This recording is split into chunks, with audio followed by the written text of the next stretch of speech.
Bismillahirrahmanirrahim. Welcome to Frontier Institute of Medical Sciences, Ahmedabad. Please note important instructions. You should have a valid and stable internet connection from where you can download this video. Listen to the lecture carefully and take important notes with you. Click on the link below to download the notes of this lecture. At the end, complete the assignment and send it to the coordinator.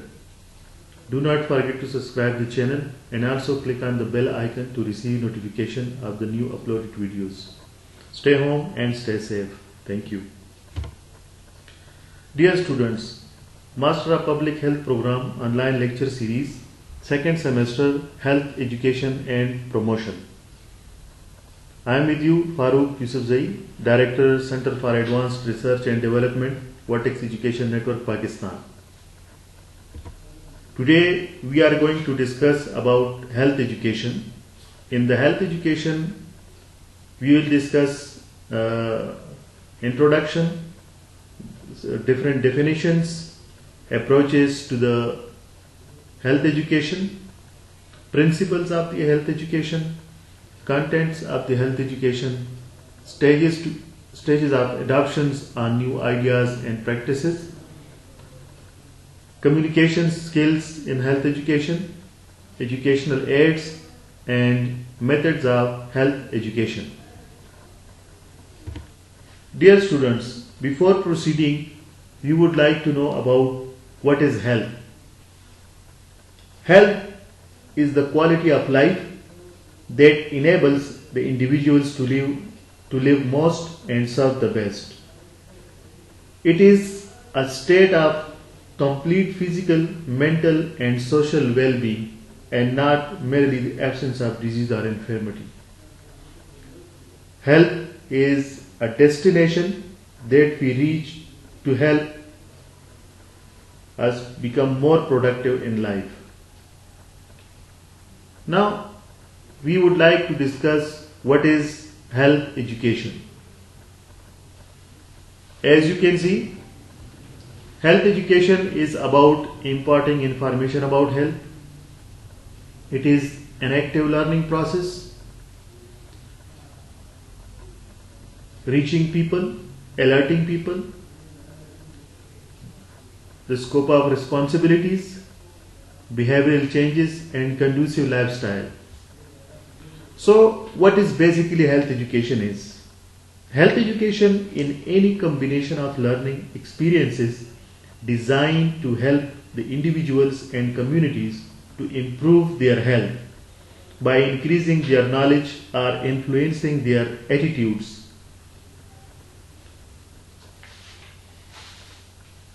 Health education is the process of imparting information about health in such a way that the recipient is motivated to use that information for the protection or advancement of his own, his family, his community health, and it is also an active learning process which aims at favorably changing attitudes and influencing behavior.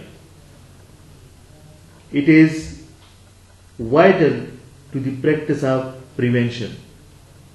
It is the channel for reaching the people and alerting them to the doctor's services and to all other community health resources. A health educated person is well aware of his own responsibility and of the steps he himself must take to receive all the full benefits of prevention at all the levels. So basically, health education is about promoting health. What are the purposes of health education? The main purpose of health education is the awareness of health, influencing lifestyle, nurturing wealth, eliminating risk factors to health, and promoting health and preventing the illness. Now, health education allows individuals to make informed decisions regarding life health. It also helps people to adapt to illness, prevent complications, and also allows people to achieve maximum health potential. It reduces healthcare costs, prevents patients and public dissatisfaction. The main task of health education is to assist the clients to build up a feeling of responsibility on preventing the illness and maintaining oneself health status. So, sense of responsibility, conducive environment for change, and self-health care are the important tasks of health education.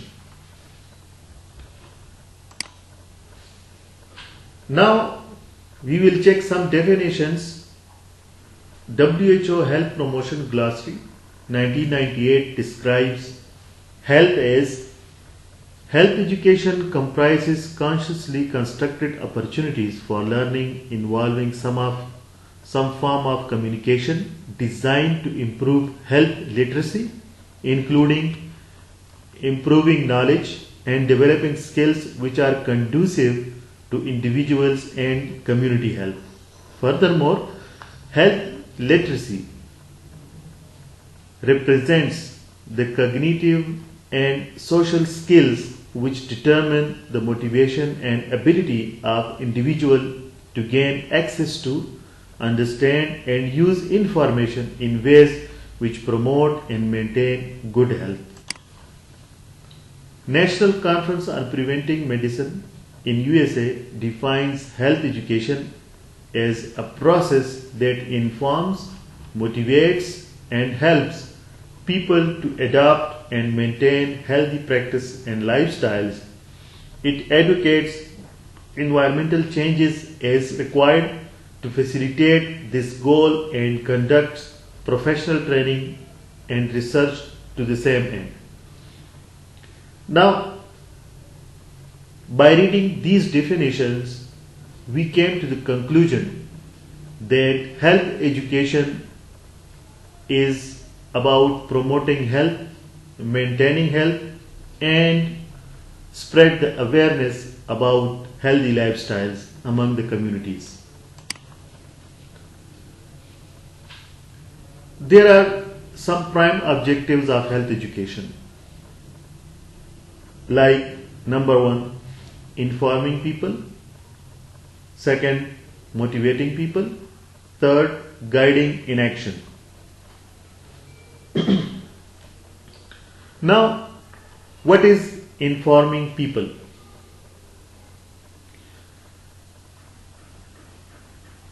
People are informed about the different diseases, their etiology and their prevention, means how to prevent them. People shall be informed about these things. Motivating people is concerned with the clarifying, changing or forming attitudes, beliefs, values or opinions. After health information is given,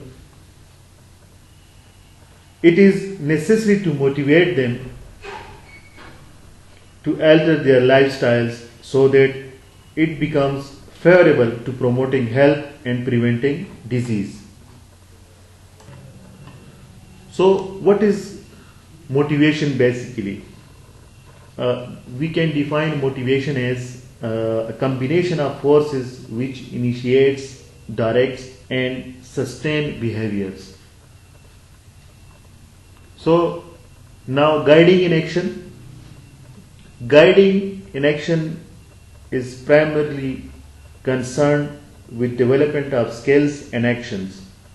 A person who obtained health information might be motivated to change his behavior and lifestyle. However, he might need professional help and guidance so as to bring about these changes and to sustain these altered lifestyles. So, these are the three main objectives of health education: to promote healthy lifestyle. Now, we will discuss some important approaches towards health education to achieve healthy lifestyles. Four main approaches are in practice. These are legal approach, administrative approach, educational approach, and primary health care approach. If you see the legal approach, as its name suggests, legal, so we assume it can be some kind of law regarding diseases or regarding health. So, to make the use of the law to protect the health of the public is basically the legal approach. Who makes the laws?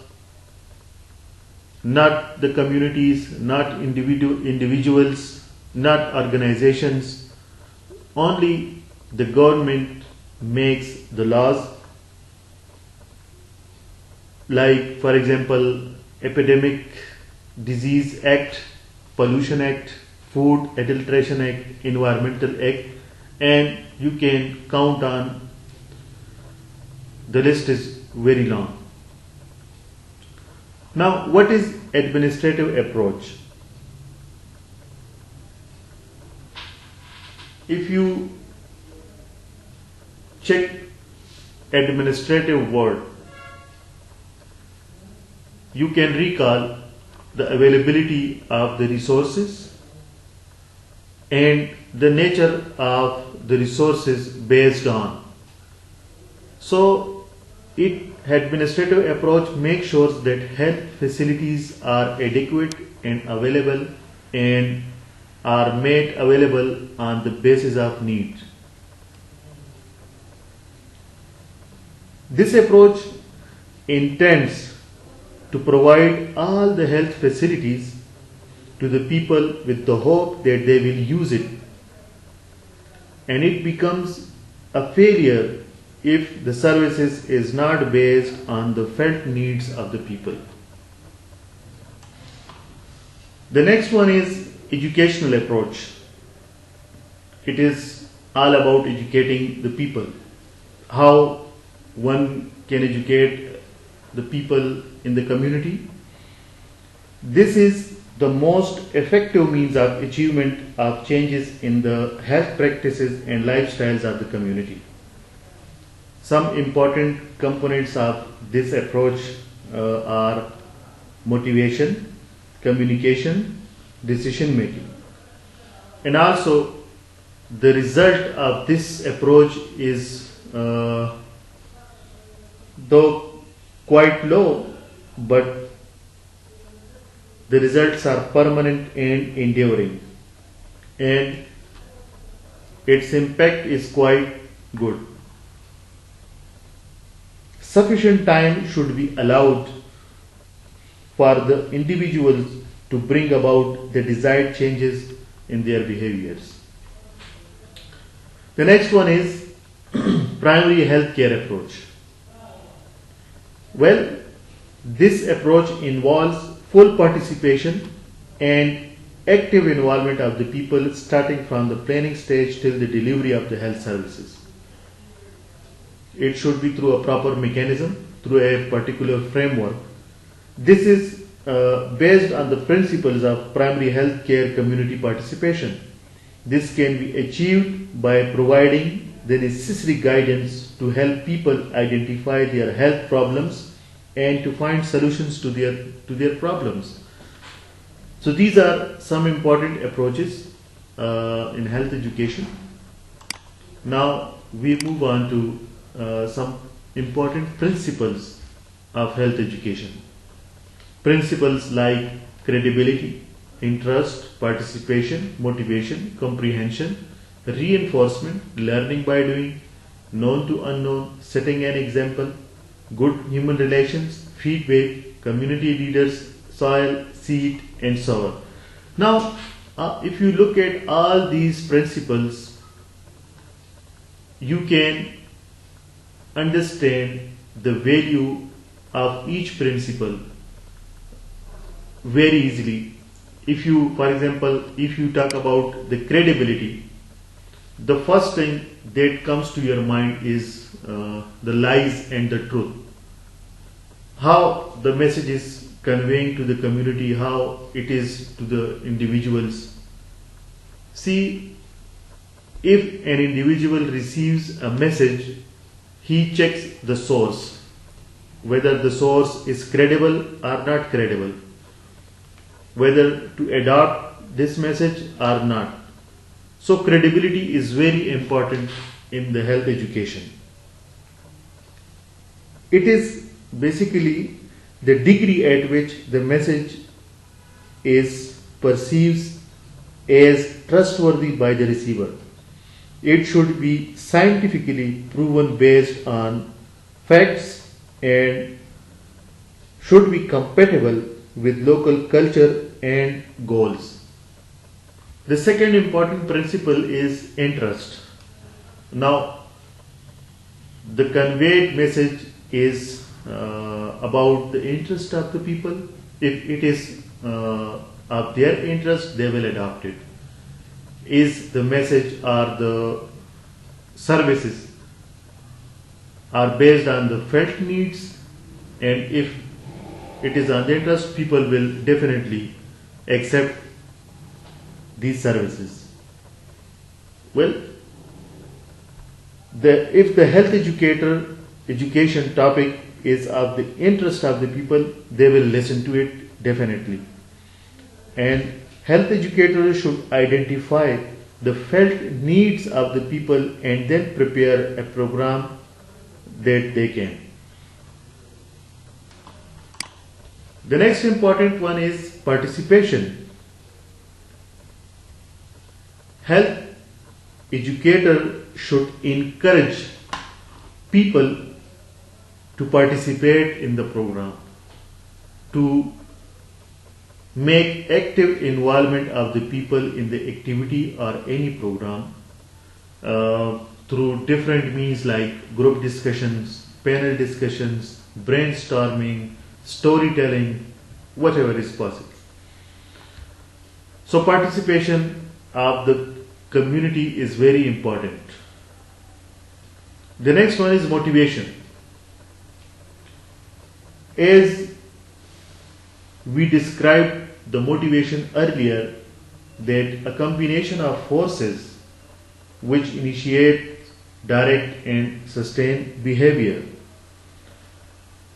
It is the fundamental desire for learning in an individual.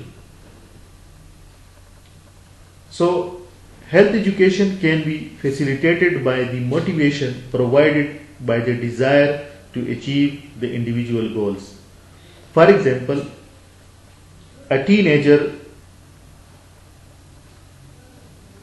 aesthetic might be a move to take care of his teeth, whereas for an adult the expenses of undergoing restorative care. So this is basically motivation.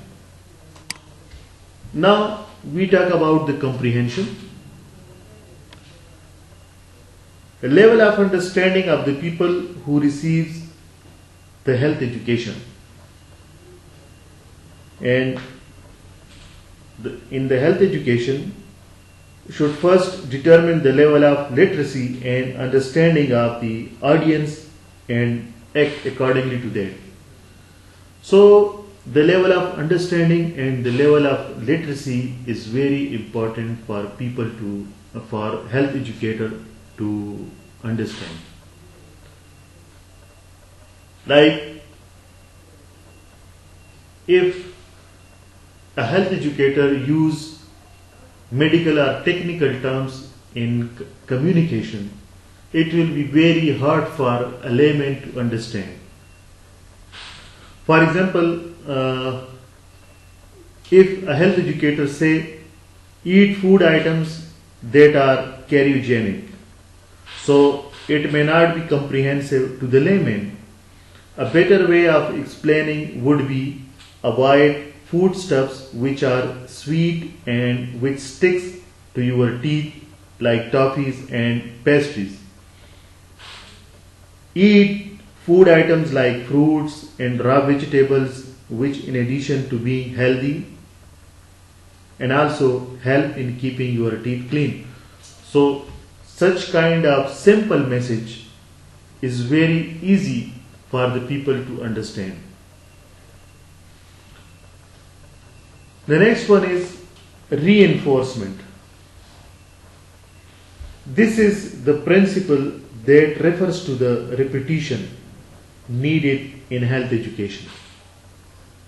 If you repeat, if the message is repeated in different ways, people are more likely to remember it.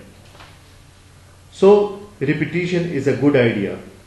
It is not possible for the people to learn new things in a short period of time. So, this can be done at regular intervals, and it helps people to understand new ideas and practice much better. This principle in health education is also known as booster dose in health education. The next one is setting an example. It is a very important one. Any health educator who promotes health education should adopt the SMART objective.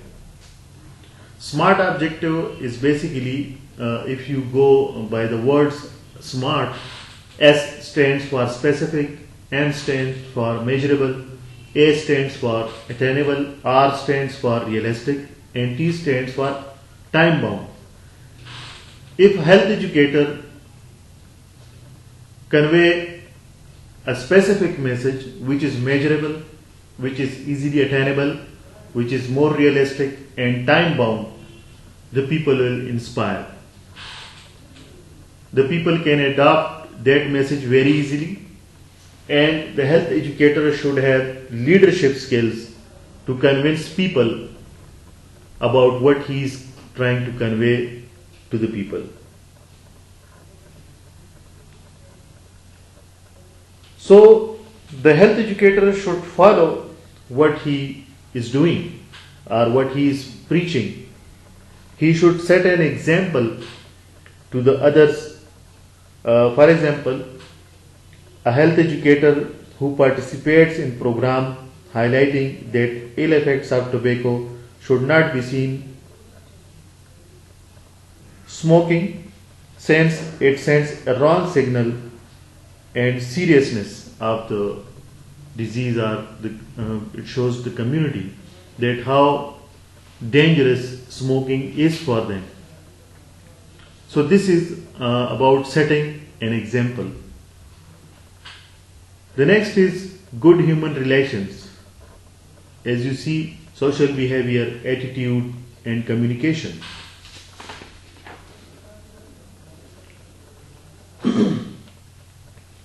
This principle states that the health educator should have good personal qualities and should be able to maintain friendly relation with the people.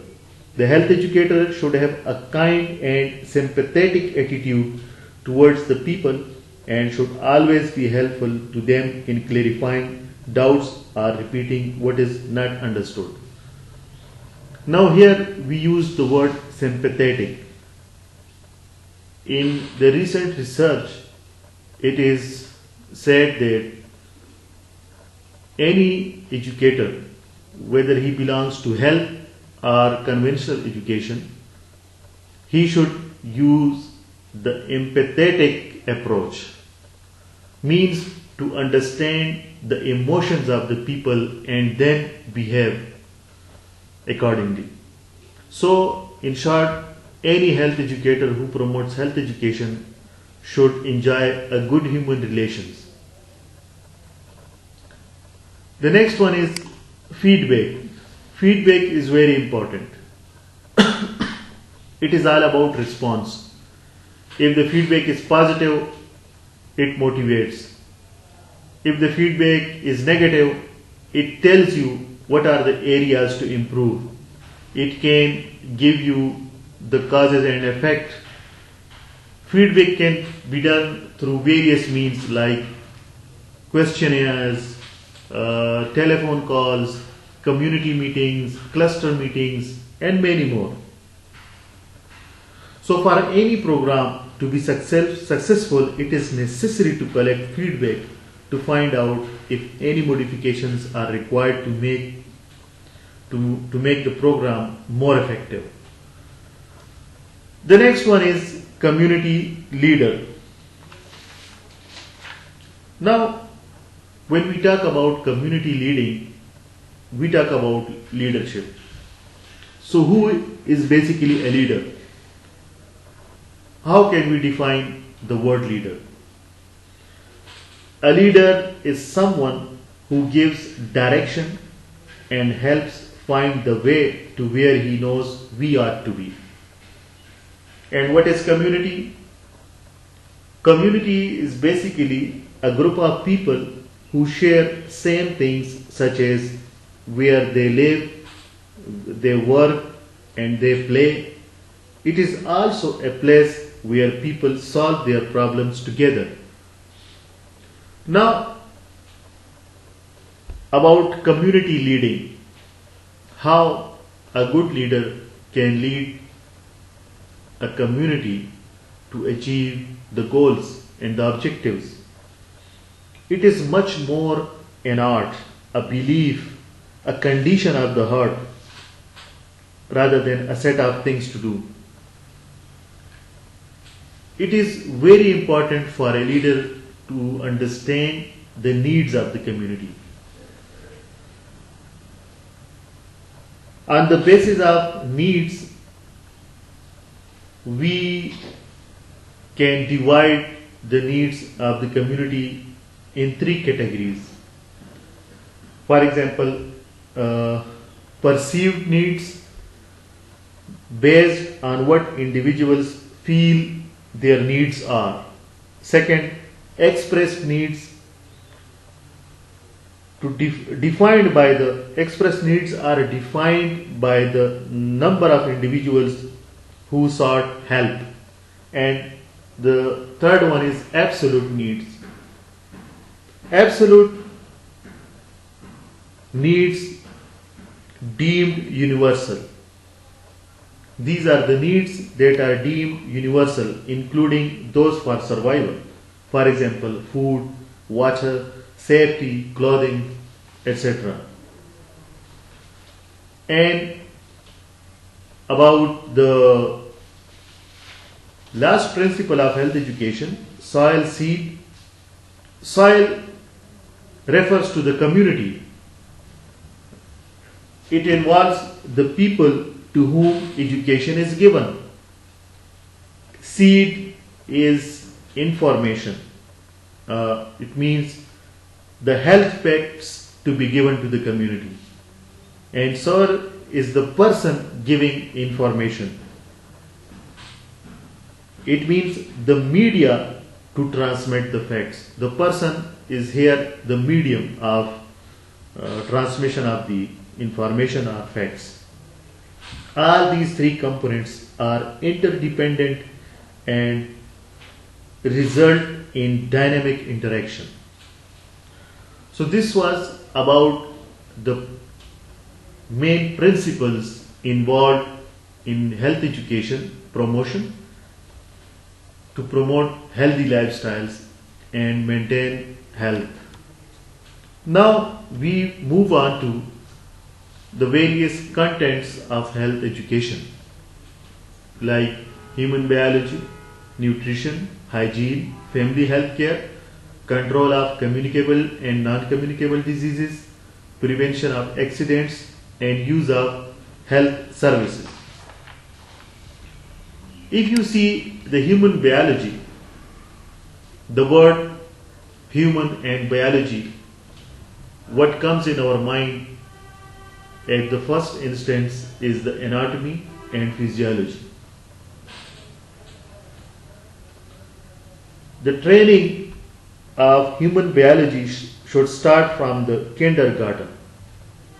Children should be taught about the different parts of the human body and their functions at school level. They are also to be taught the importance of good health and methods to keep physically fit, and also this teaching directs towards the need for exercise, adequate rest and sleep, and important information should be given that how to what are the effects of smoking, drinking, drugs and many things.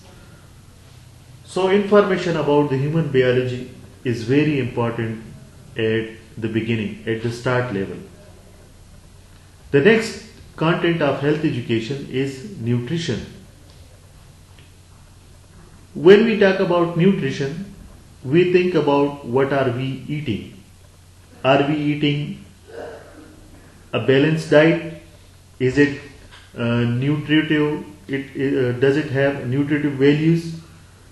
And are our eating habits healthy enough to sustain and maintain our health? People should be taught about the nutrient value of food stuff and the effect of nutrients on health. It is to help people to choose optimum and balanced diet. The next important content of health education is the hygiene. Now think about the word hygiene. What comes in your mind?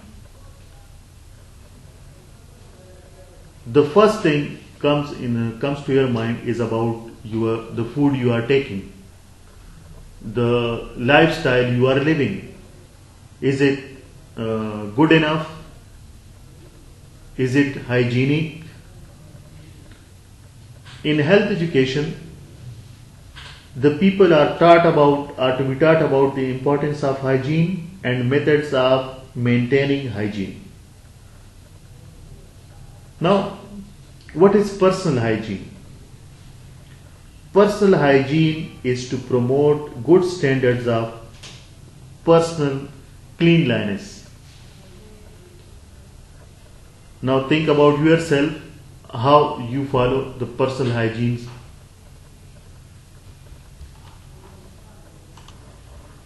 Now, what is environmental hygiene? Environmental hygiene consists of two aspects: domestic hygiene and community hygiene. Domestic hygiene basically is about keeping the house and surroundings clean. Proper ventilation should be there. There should be adequate light and fresh air, and proper disposal of waste material. A system should be there to dispose of the waste material. Avoidance of pets and insects, etc. This is domestic hygiene. And community hygiene refers to the care of the surroundings, ensuring that proper garbage disposal is done and adequate mechanism and system is available for sewerage and drainage. This is about hygiene. The next is family health care. How much we care about ourselves and how much we care about our family's health. Normally, in our society, this thing is missing. There are two things. One is reactive and one is proactive. Our people are more like reactive. They only react when things happen. And this content tells us about to be proactive.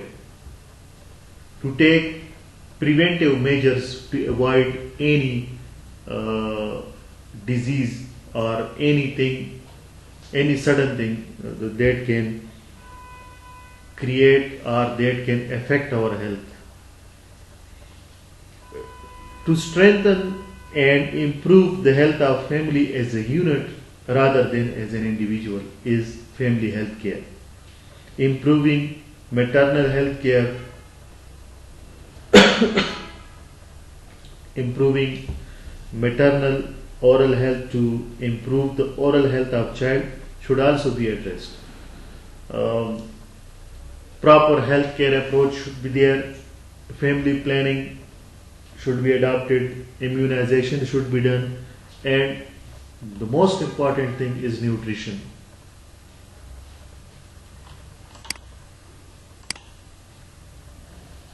The next is communicable and non-communicable disease. It is more about the information about disease and the community involvement in the activity. To provide elementary knowledge so that they can better understand common signs and symptoms of disease and prevention there by promoting health.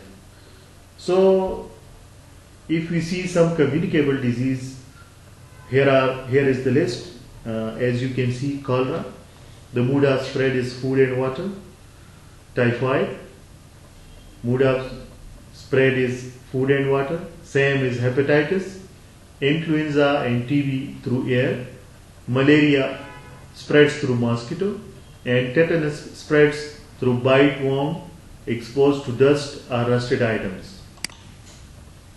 And list down some non-communicable diseases like hypertension, diabetes, sickle cell disease, mental ill health and drug abuse, asthma, violence like road traffic accident, domestic conflicts, blindness, oral health, fever, a number of heart diseases, strokes, a number of cancers like hepatoma, prostate, cervix, breast.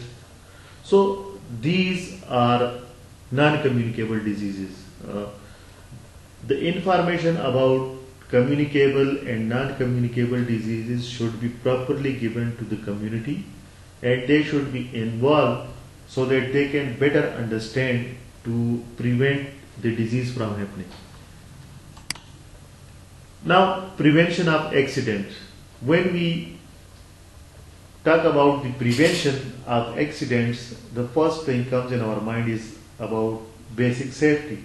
Like if we are driving a car, the first thing is, are we wearing the seat belt? So this is the first step to basic safety. The car we are driving is safe. The roads that we are driving on is safe to drive. Are there any hazards? How we can identify the hazards, and if there is something like a risk is there, how we report that risk or how we report that hazard to the concerned people. So people should be taught about the basic safety rules and how to prevent common accidents which takes place in their home, in their workplace or on the road. Health education programs to educate the students, parents and teachers about the use of mouth guards while playing contact sports. This is about prevention of accident. The community or the people should be informed about the basic safety. Now, the use of health services. A very important one. People have to be informed about various health services and the preventive programs available to them. They also have to be educated on the proper use of these services. They should also be encouraged to participate in health program and activities. So this was something about the contents of health education. Now there are different stages involved in the adoption of new ideas and practices like unawareness.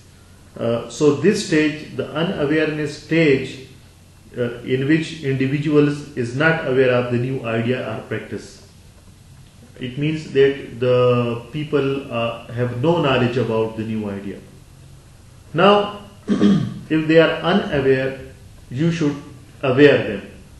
So the next stage is the stage of awareness, to provide them some general information. This is the stage in which the individual has some general information about the new idea or practice, but does not know how to use it. What are the usefulness of this idea, and what are the limitations of this idea or practice? The next stage is the stage of interest, the stage of willingness. In this stage, the individual show more about more interest or more willingness about the new idea and practice. The next stage is the stage of evaluation. This is the stage in which the individual tries to find out the advantages and disadvantages of the new method. He evaluates whether the new practice will be beneficial to him and his family, or whether it is harmful for them. The next stage is the trial stage. This is the stage in which the individual decides to put the new idea or method into practice. Additional information and guidance should be given at this stage. And the last stage is adoption, the acceptance stage. This is the stage in which the individual finally accepts the new idea or practice as beneficial to them or him and adopts it accordingly. So these were some stages about the new idea and practice. Now we move on to health communication.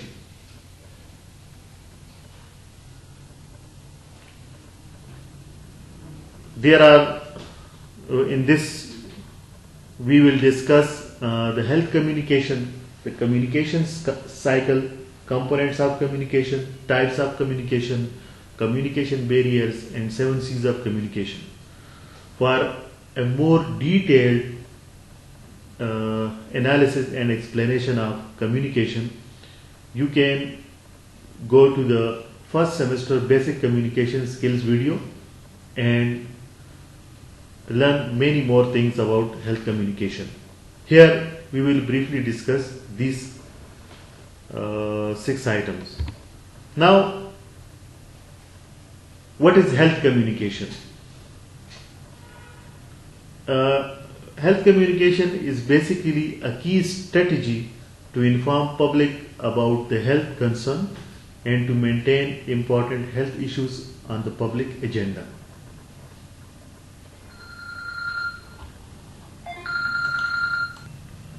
Communication is regarded as a two-way process of exchanging or shaping ideas, feelings, and information to bring about the desired changes in human behavior. If you see this diagram, you will see 2 people here communicating. One is sender and the other is receiver.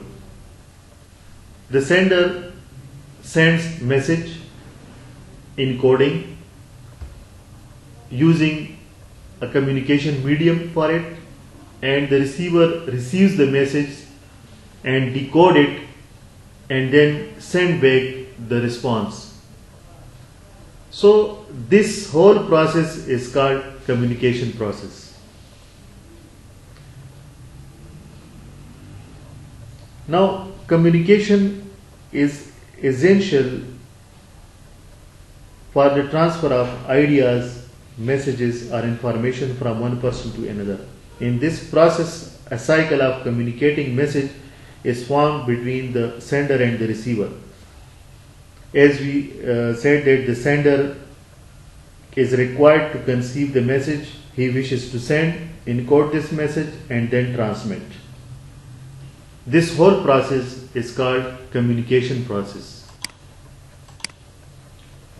Now, there are some components of this process like sender, encoding, message, decoding, receiver, and feedback.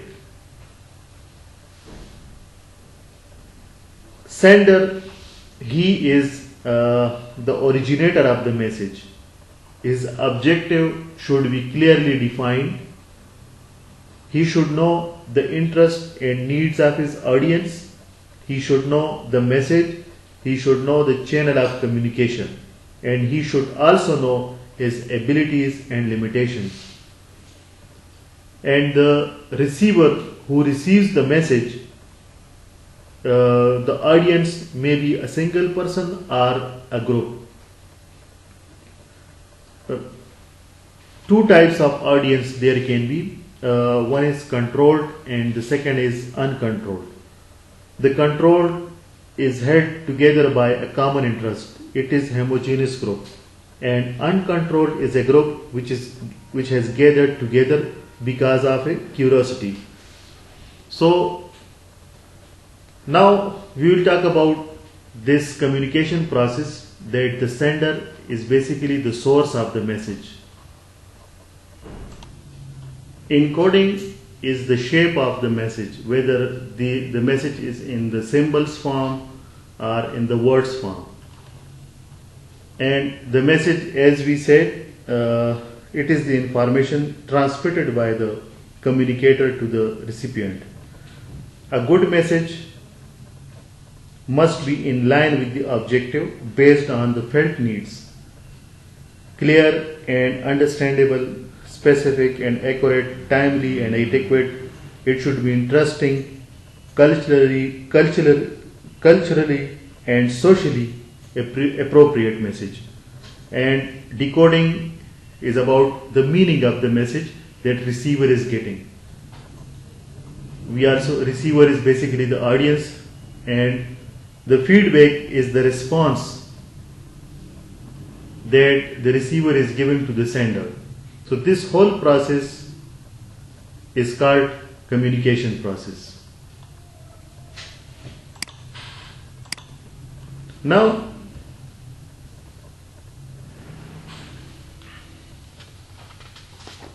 we will discuss about some types of communication. Basically, when we talk about the types of communication, the common types are one-way communication and the two-way communication.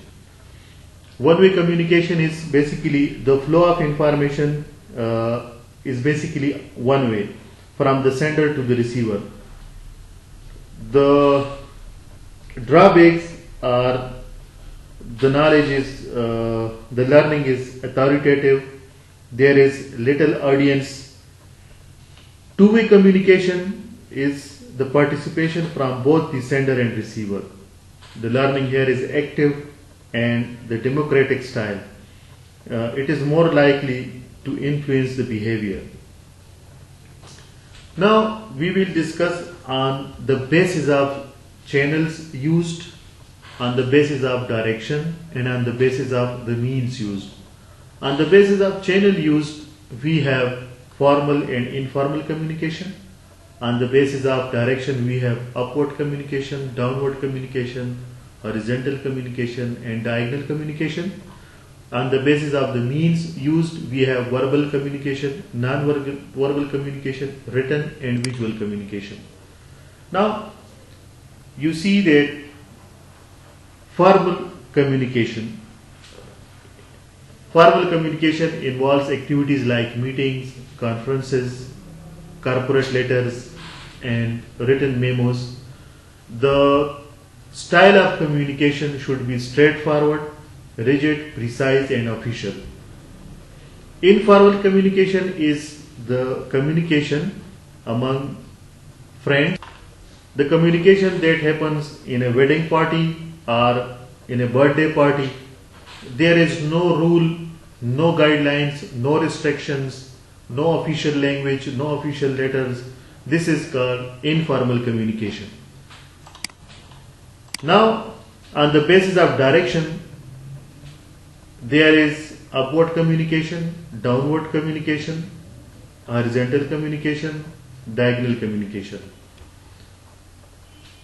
Upward communication from down to top, like for example, when an employee requests for something, this is upward communication. Downward communication, when a superior issues order or instructions to his subordinates.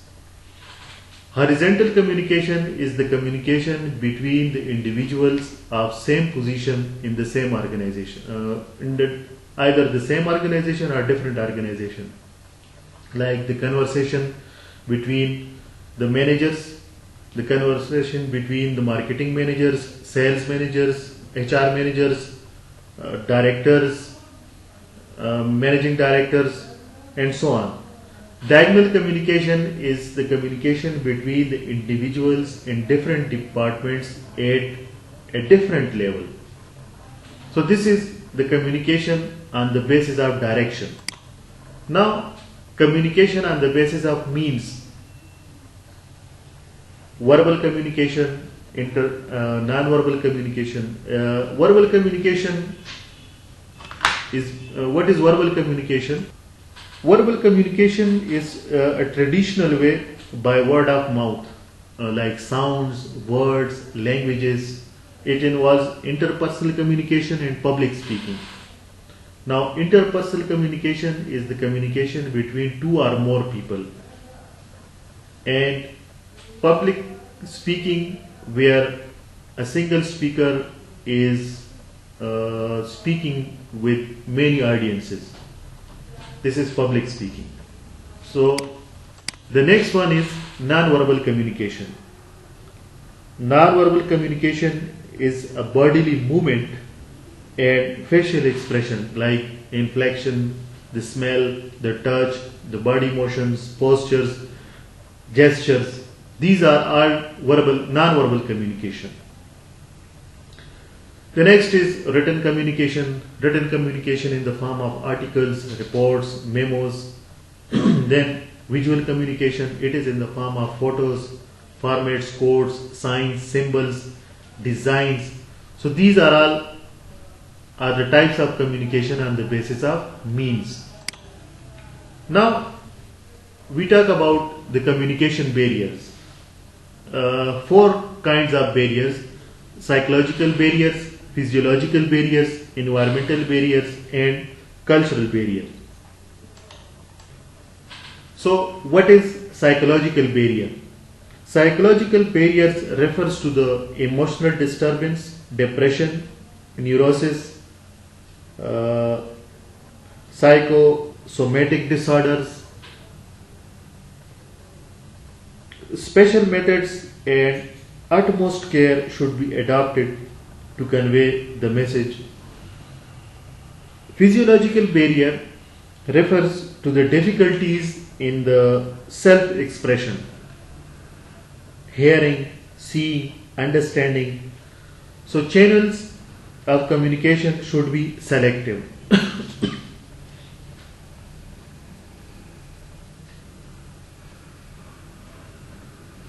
Environmental barrier refers to the excessive noise difficulties in the vision and congestion.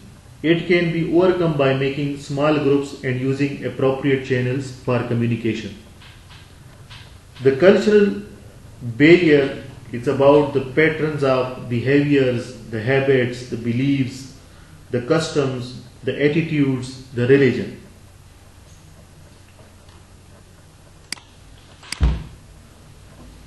Now, we will discuss about the methods of health education. 3 important methods here we will discuss: individual, group, and mass. Well, what is individual approach? When an individual visits a clinic or health care center because of sickness, he or she should be educated on the matter of interest. For example, cause of nature of his or her sickness, its prevention, beneficial diets, oral hygiene. This approach should be used by the public health personnel as they use to visit homes and communities and interact with individual and public directly.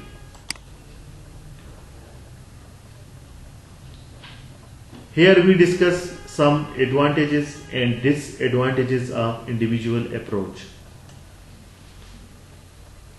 So it can be done in the doctor's room or the health professional consultation room, where privacy is adopted, discussions, arguments, and persuasion of an individual to change his behavior, opportunity for the individual to ask questions and clearing doubts.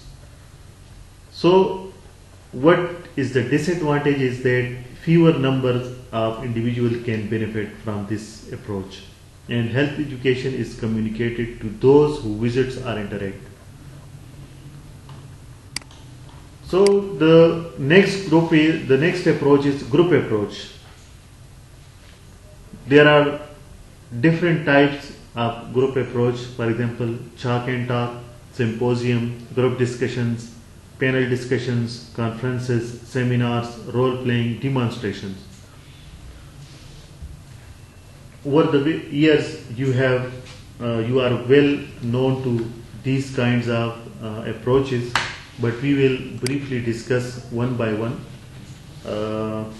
Like for example, chalk and talk. This is about the lectures. The oral presentation is there. The limited group of audience are available, resource person, and it is more like one-way communication and a passive learning process. So chalk and talk is a carefully prepared oral presentation of facts, organized thoughts and ideas by a qualified person, which is called a resource person. The statement is an open statement and the group should not be more than 30 people. The duration of the lecture is more like 15 to 30 or 30 to 45 minutes. And the topic by the resource person or the facilitator should be on the current interest. Its effectiveness depends on the ability of the speaker to write and draw legibly. Now, the symposium. Symposium is a series of speeches on a selected topic. Each speaker presents a brief aspects of the topic. There is no discussion among the speakers. In the end, the audience may ask questions and the chairman makes a summary at the end of the session. The third one is group discussion. A group is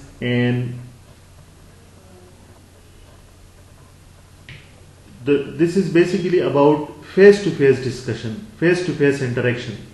The number of members are in between 5 to 15. In group discussion, the identification of problem is possible. In panel discussion, a panel of 4 to 8 experts sit and discuss a topic in front of an audience, headed by a chairman who opens the session, introduces the speaker, and keeps the audience and the discussion going. Here, audience are allowed to ask questions, and the chairman sums up the different views that were presented.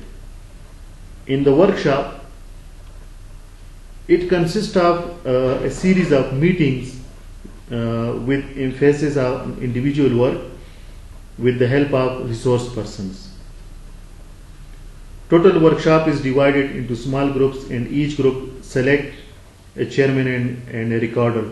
The individual work solve a part of the problem, contribute to group discussion, and leave the workshop with a plan of action for the problem.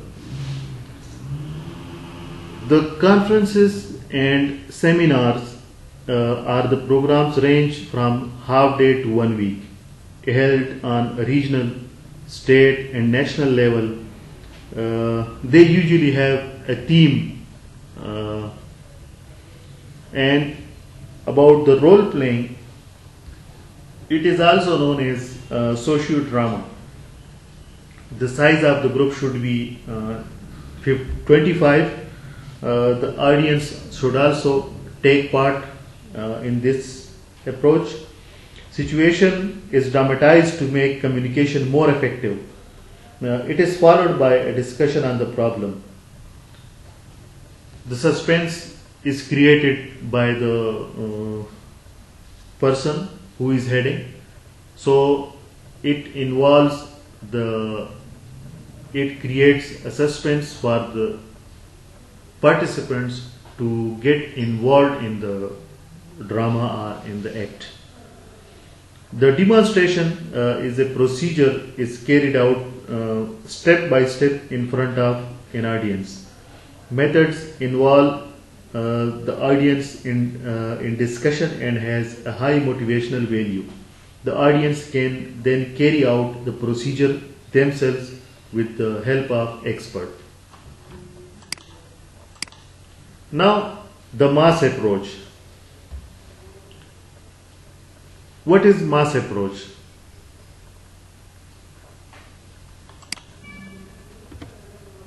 The power and reach of the mass media can influence all aspects of people's lives, including health and well-being, and can be harnessed to promote health by informing, motivating, and empowering people to change behavior, and by providing a platform for educating healthier policies and civic action. This is mass approach. Now, communication is given to a community where the people gathered together do not belong to one particular group is mass approach.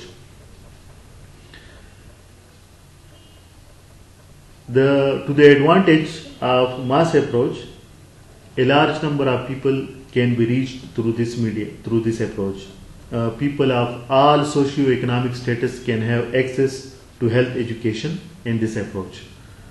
The disadvantages, the main disadvantage is that it is one-way communication. Various mediums can be used in this, like television, radio, newspaper, documentary, posters, health exhibitions, health magazines, health information booklets, internet, and social media. All these mediums are the mediums of mass approach of health education. Now we will talk about health promotion, a very important part of public health and an essential component in any public health program.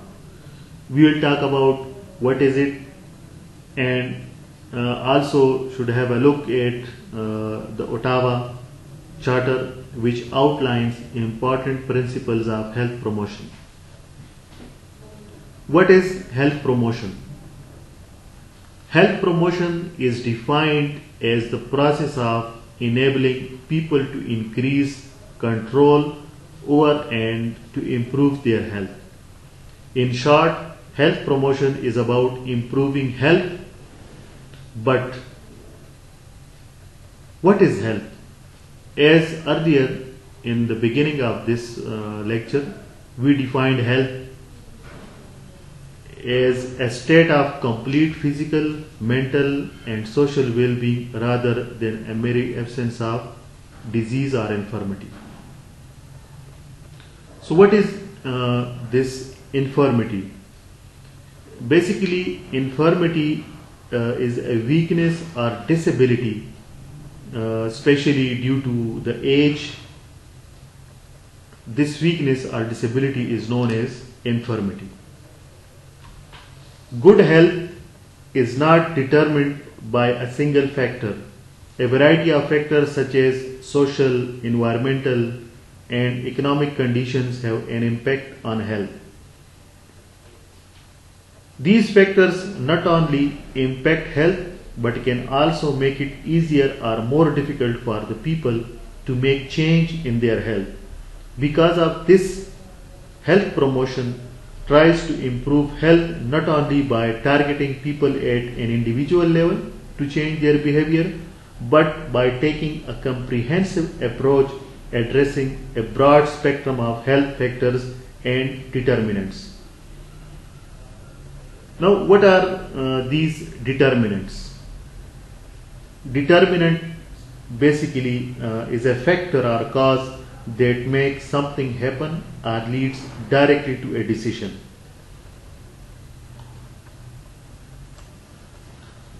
Over the years, health promotion has received global attention. In 1986, the first International Conference of Health Promotion was organized by the WHO in Ottawa, Canada. An outcome of this conference was the creation of a document called the Ottawa Charter. This was a landmark document and has been influential in providing guidance to the goal and concepts of health promotion. The principles set out in this charter are still used in the health promotion activities today.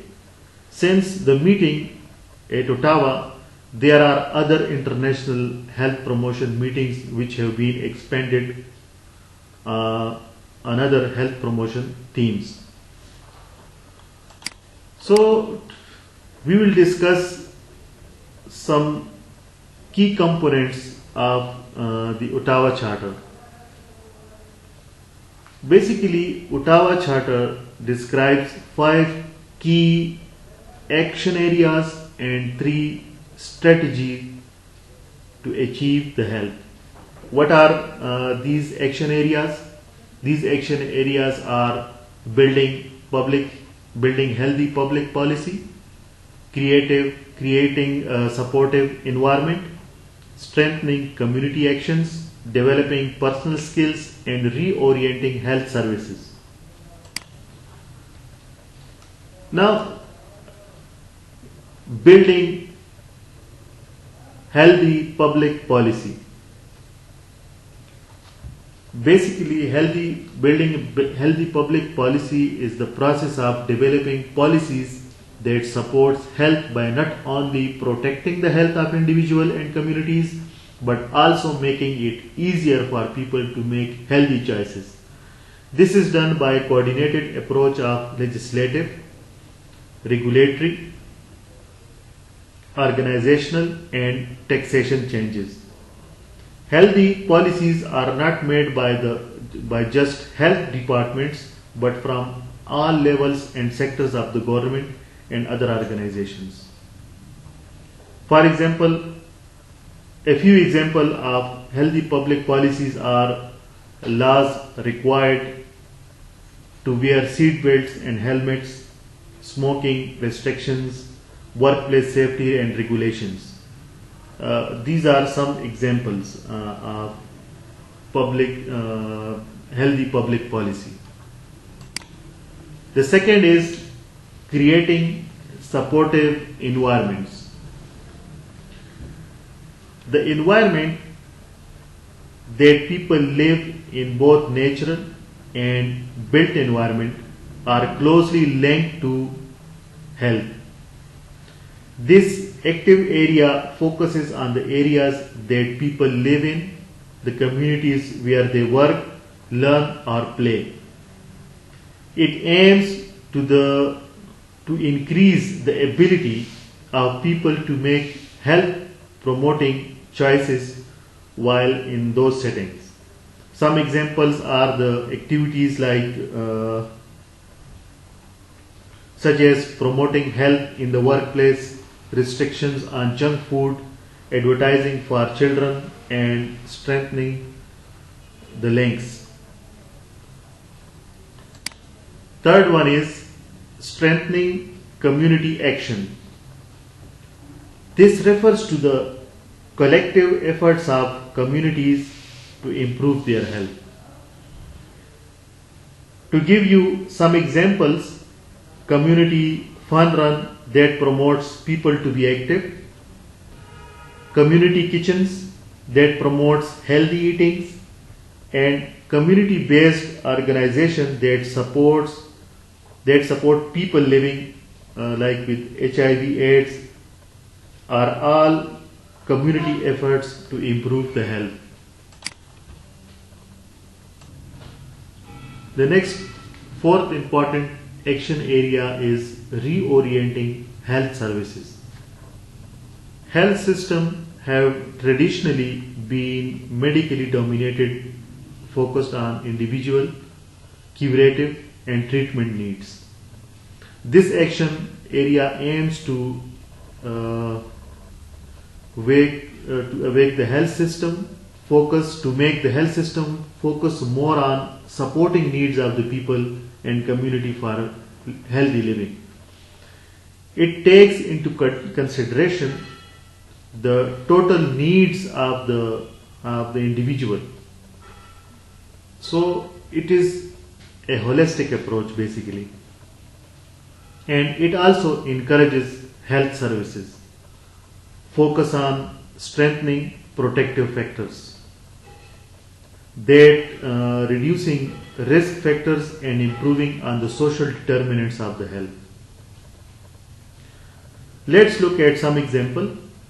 This includes like the stoppage of the smoking programs and education the people and the patient to stop smoking, to coordinate preventive activities and improving access to health services by culturally and linguistically discussed population.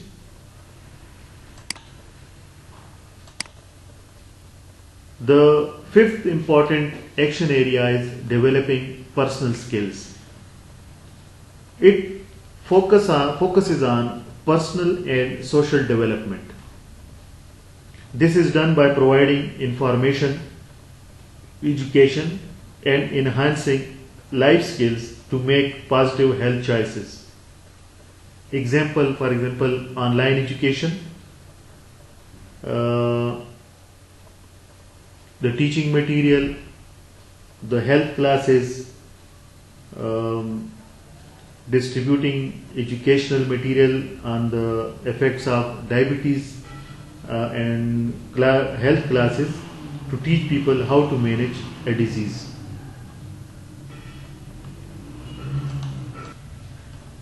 Now we will discuss the three important strategies. These are to educate, to mediate, and to enable.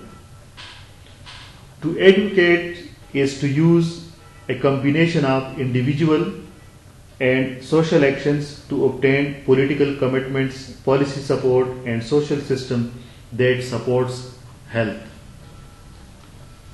To mediate is the process by which different interests of individuals and communities and also different sectors like public, private sectors are reconciled in a way that promote and protect health.